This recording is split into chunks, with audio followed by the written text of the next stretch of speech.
सर्वप्रथम इयत्ता 5वीच्या सर्व चिमुकल्या विद्यार्थ्यांना सप्रेम नमस्कार. सर्वांचं आपल्या युट्यूब चॅनलवर सहर्ष स्वागत आहे. तर विद्यार्थी मित्रांनो, आपल्याला सराव संच 3.1 म्हणजे अपूर्णांक जो आपला घटक आहे, या अपूर्णांकामध्ये जो आपण पूर्वी जो तुम्हाला व्हिडिओ पाठवलाय त्या व्हिडिओमध्ये आपण जे शिकलेलं आहे, समच्छेद अपूर्णांक म्हणजे काय, भिन्नछेद अपूर्णांक म्हणजे काय, समच्छेद अपूर्णांकाची तुलना, भिन्नछेद अपूर्णांकाची तुलना व त्यांची बेरीज व वजाबाकी, समच्छेद व भिन्नछेद अपूर्णांकाची बेरीज व वजाबाकी, ह्या पूर्ण भागावर आधारित आपला सराव संच 3.1 आपल्याला या ठिकाणी सोडवायचा आहे. यामधील आपण प्रश्न पहिले 8 या ठिकाणी लिहिलेले आहेत. या पुढचे प्रश्न आपण लगेच आपण बघूयात. तर पहिला प्रश्न जो आहे तो पहिला प्रश्न आहे 13/20 अधिक 7/20. इथं दोन्ही अपूर्णांकाचे छेद कसे आहेत मुलांनो? समान आहेत. मग दोन्ही अपूर्णांकाचे छेद समान असताना काय होत असते तुम्हाला सांगितलेलंच आहे. दोन अपूर्णांकाचे छेद जेव्हा समान असतात तेव्हा ते दोन्ही अपूर्णांक कसे असतात? समच्छेद अपूर्णांक असतात. मग अशा वेळेस अंशाची बेरीज असेल तर बेरीज होते, वजाबाकी असेल तर वजाबाकी होते. इथं बेरीज चिन्ह आहे म्हणजे 13 आणि 7 ची बेरीज, 13 आणि 7 ची बेरीज किती होते? 13 आणि 7 किती होतात? 20 होतात. 13च्या पुढे 7 मोजा, 20 होतात. 14, 15, 16, 17, 18, 19 आणि 20. 13च्या पुढे आपण 7 वेळेस आपल्या बोटाचे कांडे मोजले, किती झाले? 13 आणि 7 20 झाले. पुढचा प्रश्न आहे 5/9 अधिक 7/9 म्हणजेच दोघांचाही इथं सुद्धा कसा आहे? छेद कसा आहे? समान आहे. छेद समान असताना अंशाची परत काय करायची? बेरीज. 5 आणि 7 किती? तर 5 आणि 7 12, 12/9 होते मुलांनो.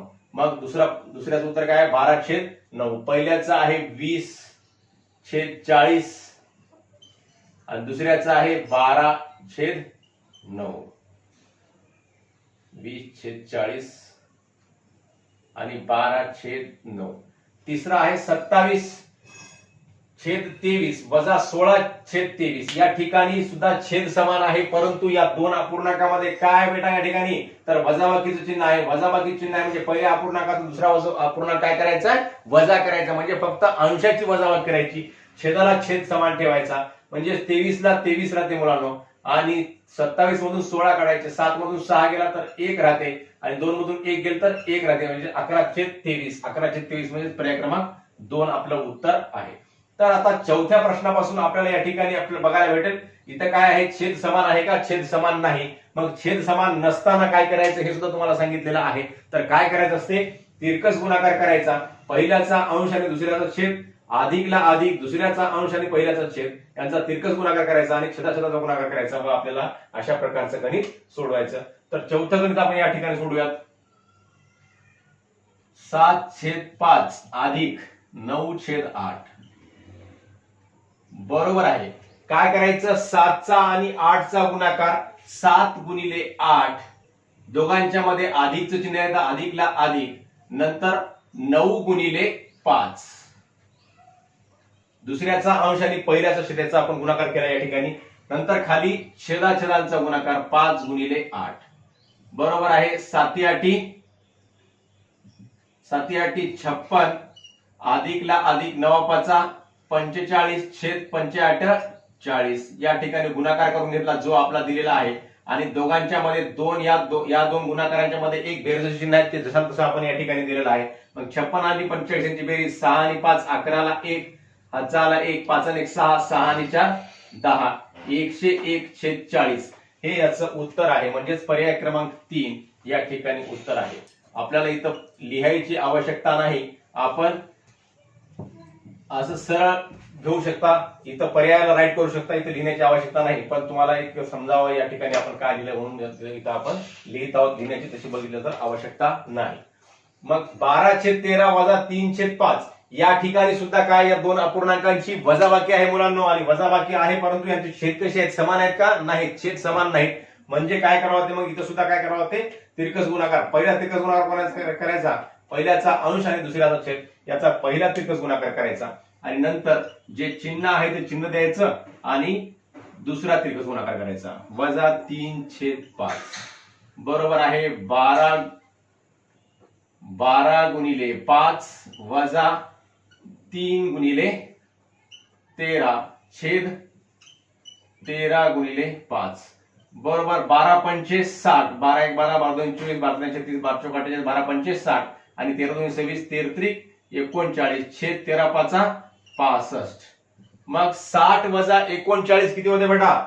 60 मधून 39 वजा करा, 0 मधून 9 जात नाहीत, हातचा घेतला, 10 मधून 9 गेले, 1 उरले, इथे किती राहिले? 5 राहिले बेटा. मग 5 मधून 3 गेले तर 2 म्हणजे 21/65. तर याचं उत्तर येते 21/65 म्हणजे पर्याय क्रमांक 4 या ठिकाणी उत्तर आहे.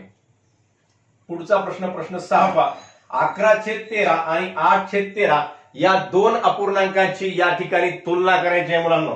तुलना करताना कोणतं चिन्ह वापरतात? बरोबरीचं किंवा च्यापेक्षा लहान आणि च्यापेक्षा मोठा, हे तीनच चिन्ह वापरत असतात. हे चिन्ह आपल्या उपयोगाचं नाही आहे.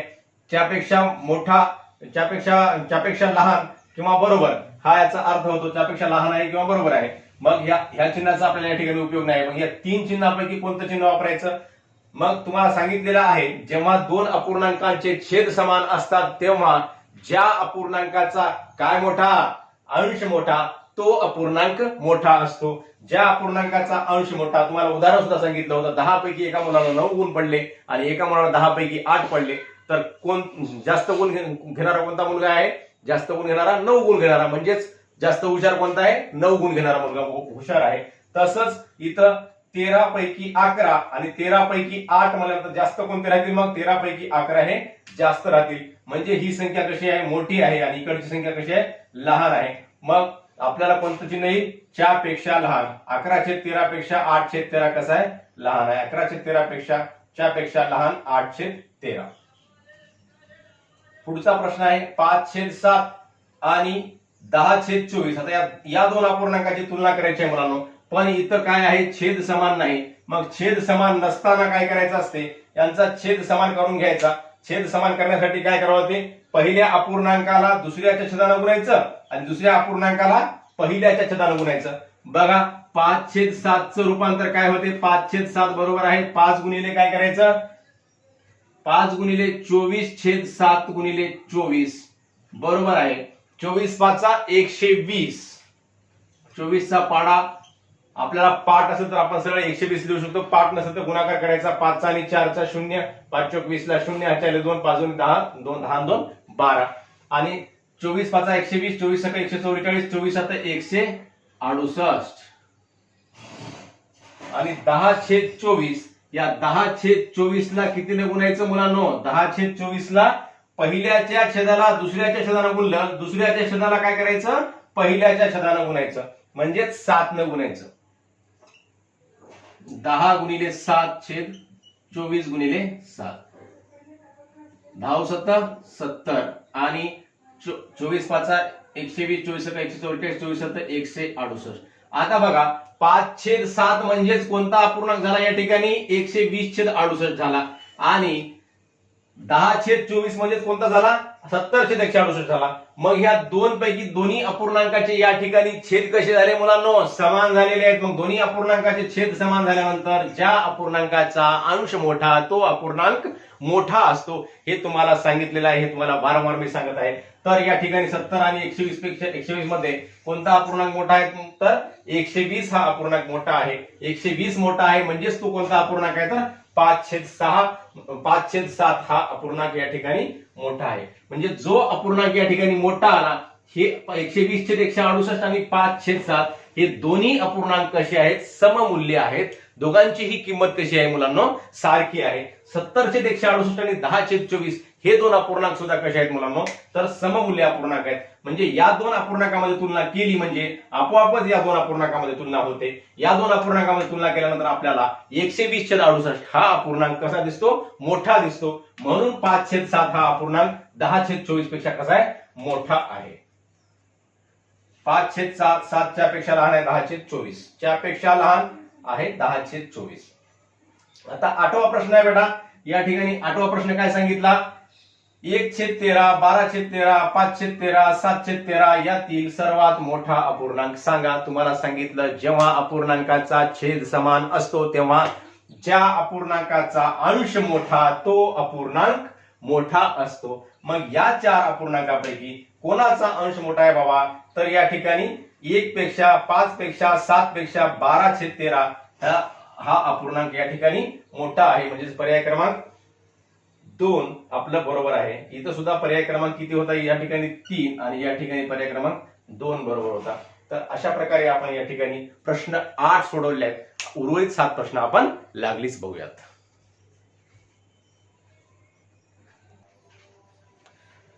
तर प्रश्न 90 आहे मुलांना या ठिकाणी 6/3, 7/3, 1/3 आणि 5/3 हे अपूर्णांक चढत्या क्रमाने लिहा. चढता क्रम म्हणजे सुरुवातीला सर्वात लहान अपूर्णांक अगोदर लिहायचा, त्यानंतर हळूहळू मोठा अपूर्णांक लिहित जायचा आणि सर्वात शेवटी कोणता आहे तर सर्वात मोठा. चढता क्रम म्हणजे आपण जशा पायऱ्या चढतो तसं लहानाकडून मोठ्याकडे पायरीनं आपण चढत जायचं असते. म्हणजे या सर्वांपैकी सर्वात लहान कोणता आहे तुम्हाला सांगितलेलं आहे, जेव्हा छेद समान असतो तेव्हा ज्याचा अंश लहान तो अपूर्णांक लहान आणि ज्याचा अंश मोठा तो अपूर्णांक मोठा. मग सर्वात लहान कोणता आहे बाबा या ठिकाणी, तर 1 लहान आहे. 1च्या नंतर 5 आहे, 5च्या नंतर 6 आणि 7 म्हणजे 1, 5, 6, 7 असा कुठं आहे क्रम, 1, 5, 6, 7 या ठिकाणी. म्हणजे 1/3, 5/3, 6/3 आणि 7/3 हा क्रम कसा आहे, चढता क्रम आहे. म्हणजे लहानाकडून मोठ्याकडे गेलेला क्रम आहे, म्हणून हा पर्याय क्रमांक 4 या ठिकाणी बरोबर आहे. तर दुसरा प्रश्न आहे त्यातला म्हणजे प्रश्न 10 आहे. 2/9, 2/5, 2/11, 2/7 हे अपूर्णांक उतरत्या क्रमाने लिहा. तुम्हाला जो व्हिडिओ पाठवला होता त्या व्हिडिओमध्ये तुम्हाला सांगितलं होतं की जेव्हा अपूर्णांकांचा अंश समान असतो, बघा इथं या ठिकाणी उलट होते. छेद समान असताना कसं होते, ज्या अपूर्णांकाचा अंश मोठा तो अपूर्णांक मोठा, परंतु जेव्हा अंश समान असतो तेव्हा ज्या अपूर्णांकाचा छेद लहान तो अपूर्णांक मोठा असतो. म्हणजे मोठा कोणता या ठिकाणी, सर्वात मोठा ज्याचा छेद लहान छेद कोणाचा आहे, 2/5 म्हणजे हा कसा आहे सगळ्यामध्ये मोठा आहे.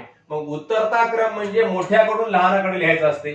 मग हा सर्वात मोठा, यानंतर कोणता, 5च्या नंतर 7, त्याच्यानंतर 9 आणि 11 म्हणजे 2/5, 2/7, 2/9 आणि 2/11 हा क्रम कुठं आहे, 2/5, 2/7, 2/9 आणि 2/11 ह्या ठिकाणी क्रम आहे हा. म्हणजे उतरता क्रम म्हणल्यानंतर मोठ्याकडून लहानाकडे, आणि मोठा कोणता असते, ज्याचा छेद लहान तो अपूर्णांक मोठा. केव्हा, जेव्हा अंश समान असतो तेव्हा. अंश समान असताना ज्या अपूर्णांकाचा छेद लहान तो अपूर्णांक मोठा. म्हणजे हा सर्वात मोठा, यापेक्षा थोडा लहान 2/7, यापेक्षा थोडा लहान 2/9, यापेक्षा थोडा लहान 2/11 म्हणजे पर्याय क्रमांक 3 उत्तर बरोबर आहे. 13/5 चा सममूल्य अपूर्णांक कोणता. सममूल्य अपूर्णांक कसा काढायचा मुलांनो, सममूल्य अपूर्णांक म्हणजे काय करायचं असते, अंशाला आणि छेदाला एकाच संख्येने गुणल्यानंतर मिळणारा अपूर्णांक. म्हणजे 13च्या पटीमध्ये 18 आहे का या ठिकाणी, नाही आहे. कोणत्याही संख्येने गुणलं तर 18 येत नाही. 13च्या पटीमध्ये 13 आहे का, 13 एकच, आणि इथं सुद्धा 5च पाहिजे म्हणजे हे सारखंच होते. मग 13च्या पटीमध्ये 169, 13ला 13 गुणलं तर 169 होते, परंतु 5ला सुद्धा 13 गुणवलं होते. मग 13×5 65 पाहिजे इथं, या ठिकाणी आहे का, नाही आहे. मग इथं 13ला 5 न गुणलं तर 13×5 65 होते. म्हणजेच 13/5 बरोबर आहे. 13ला 5 न गुणलं तर 5ला सुद्धा काय करावं होते, 5 नच गुणावं लागते. म्हणजे 13×5 65 आणि 5×5 25 हा या ठिकाणी सममूल्य अपूर्णांक आहे. सममूल्य अपूर्णांक कसा मिळतो, तर अंशाला आणि छेदाला एकाच संख्येनं गुणावं लागतंय बेटा. इथं एकाच संख्येनं गुणलं, 5 न अंशाला गुणलं, 5 न छेदाला गुणलं तर 65/25 हा अपूर्णांक मिळाला. इतर या तीनही अपूर्णांकापैकी कोणताही अपूर्णांकाला अंशाला आणि छेदाला एकाच संख्येने गुणल्यानं प्राप्त होत नाही, म्हणून पर्याय क्रमांक 4 हे या ठिकाणी उत्तर आहे. 35/3 या अपूर्णांकाचा पूर्णांकयुक्त अपूर्णांक. पूर्णांकयुक्त अपूर्णांक करताना काय करायचं बेटा या ठिकाणी, तर या अपूर्णांकाला भागायचं असते. भागायचं कसं बघा, जसं आपण नेहमी भागाकार करतो तसं भागायचं. 35ला 3 न भागा, 3×1 3 मधून 3 गेले, 0 उरले. वरचा घेतला 5, 3×1 3, 5 मधून 3 गेले, 2 उरले. मग आता आपला भागाकार किती आला मुलांनो, तर 35/3 बरोबर आहे. भागाकार आला या ठिकाणी 11. भागाकार जो आला तो पूर्णांक असतो बेटा. भागाकार आलेला किती आहे, 11 आहे. पूर्णांक कोणता असतो, भागाकार आलेला असतो. बाकी जी असते ती अपूर्णांकामध्ये अंशाच्या ठिकाणी लिहायची आणि ज्या संख्येनं आपण भागलं त्याला छेदाच्या ठिकाणी लिहायचं. म्हणजे पूर्णांक म्हणजे आपला जो भागाकार आलेला आहे तो काय आहे, पूर्णांक आहे, आणि बाकी आलेली काय आहे या ठिकाणी बाकी आलेली अंशाच्या ठिकाणी लिहिली आणि छेदाच्या ठिकाणी काय लिहिलं, ज्या संख्येनं आपण भागलं होतं, जो आपला छेद होता त्याच्यानं आपण भागलं होतं 11.35/3, म्हणजे छेद काय होता आपला 3 होता, म्हणजे 3 न भागलं होतं, म्हणजेच 2/3. 2 काय आहे, बाकी आहे, आणि 3 काय आहे आपला या ठिकाणचा भाजक आहे. म्हणजे पूर्ण अंशाधिक अपूर्णांकाचं रूपांतर पूर्णांकयुक्त अपूर्णांकामध्ये करताना काय करायचं असते, भागायचं असते, आणि आलेला भागाकार हा पूर्णांक असतो आणि बाकी ही अंशामध्ये लिहायची आणि छेदामध्ये हा भाजक लिहायचा. 11.2/3 हे याचं उत्तर आहे, म्हणजेच पर्याय क्रमांक 2 या ठिकाणी बरोबर आहे. 27 ची 1/3 पट, कोणत्याही संख्येची कोणतीही पट कसं काढायची तुम्हाला सांगितलेली आहे. त्या काय करायचं, तेवढ्या पटीने त्याला गुणून टाकायचं. 27 गुणिले 1/3, 27 गुणिले 1 म्हणजे 27चा आणि 1चा गुणाकार आहे. 27च्या खाली काही नाही म्हणजे काय असतो, 1 असतो. म्हणजे 27 गुणिले 1 आणि 27 गुणिले 1 छेद 1 गुणिले 3, मग या 3 न 9 ला भाग होतो. 3 1 3, 3 9 27, म्हणजेच 9 1 काय होतात एका ठिकाणी 9 होतात. 9 1 9 म्हणजेच खाली 1 1 1 म्हणजेच 9, या ठिकाणी उत्तर येते 9. 2/3 गुणिले 5/7, तर या ठिकाणी काय करायचे असते मुलांनो,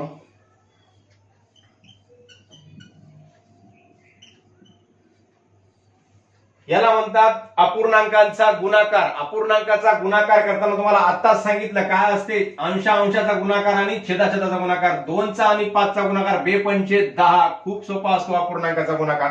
आणि छेदाचा गुणाकार 3 7 21, 10/21 हे याचं उत्तर आहे. परंतु पर्यायामध्ये आपल्या पुस्तकामध्ये 2 वेळा 10/21 दिलेला आहे. आपल्याला 10/21 2 क्रमांक आणि 4 क्रमांक दोन्ही बरोबर आहेत. आपल्या उत्तरामध्ये काय दिलं ते मी काय बघितलं नाही, परंतु कोणतंही जरी दिलं तरी बरोबर आहे. चुकून दोन्ही वेळा 10/21 हे उत्तर दिलेलं आहे, तर दोन्हीला आपण या ठिकाणी राईट करूया.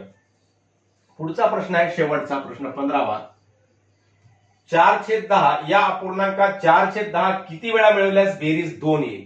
बघा, हा प्रश्न थोडासा अवघड विचारलेला आहे. 4/10 या अपूर्णांकामध्ये किती वेळा 4/10 मिळवायचं, म्हणजे 4/10 आहे, याच्यामध्ये अजून एक वेळा 4/10 मिळवलं, किती झालं मुलांनो, 4 आणि 4 8/10. 8/10 म्हणजे 2 होते का, होत नाही. अजून एक वेळा 4/10 मिळवा, किती झालं, 4 आणि 4 8, 8 आणि 4 12. 12/10 म्हणजे 2 होते का, नाही. अजून एक वेळा 4/10 मिळवा, किती झालं, 4 चौक 16, 16/10. 16/10 म्हणजे 2 होते का, होत नाही. अजून एक वेळा 4/10 मिळवा. आता काय होते मुलांनो, 4 पंचे 20/10 होते. आता या ठिकाणी 20/10 झालं, म्हणजेच या 20 ला जर 2 न भागलं बेटा तर 10 1 10, 10 2 20 होते, म्हणजेच 10 2 20. म्हणजे 4/10 मध्ये 4/10 किती वेळा मिळवल्यास, या पहिलं 4/10 आहे आणि त्याच्यामध्ये 4/10 किती वेळा मिळवावं लागते, मग 1 वेळा मिळवलं, 2 वेळा मिळवलं, 3 वेळा मिळवलं, 4 वेळा मिळवलं. म्हणजे 4/10 या अपूर्णांकात, पूर्वीचा अपूर्णांक 4/10 आहे, मग याच्यामध्ये मिळवायलो किती वेळेस आपण, 4 वेळेस. हे 1 वेळेस झालं, हे 2 वेळेस झालं, 3 वेळेस झालं, 4 वेळेस झालं. या ठिकाणी 5 वेळेस लिहिलं तर आपलं उत्तर चुकू शकते. मग किती वेळा मिळवावं लागेल, तर 4 वेळेस मिळवावं लागेल. म्हणजे 4/10 या अपूर्णांकात 4/10 किती वेळा मिळवावं लागते, तर या ठिकाणी 1 वेळा, 2 वेळा, 3 वेळा, 4 वेळा. म्हणजे 4 वेळा मिळवल्यानंतर उत्तर किती आलंय, 20/10 आलंय. 20/10 म्हणजेच 20 ला 10 न भागल्यानंतर 10 1 10, 10 2 20 होते, म्हणजेच उत्तर आपलं 2 येते. म्हणजे 4 वेळा मिळवावं लागते. अशा प्रकारे आपण सराव संच 3.1 या ठिकाणी पूर्ण केलेला आहे. यामध्ये सर्व प्रश्न 15 सोडवलेले आहेत. तर तुम्हाला हा व्हिडिओ आवडला असल्यास आपल्या मित्रांना शेअर करावा व आपल्या व्हिडिओला लाईक्स व कमेंट सुद्धा अवश्य करावे. धन्यवाद मुलांनो.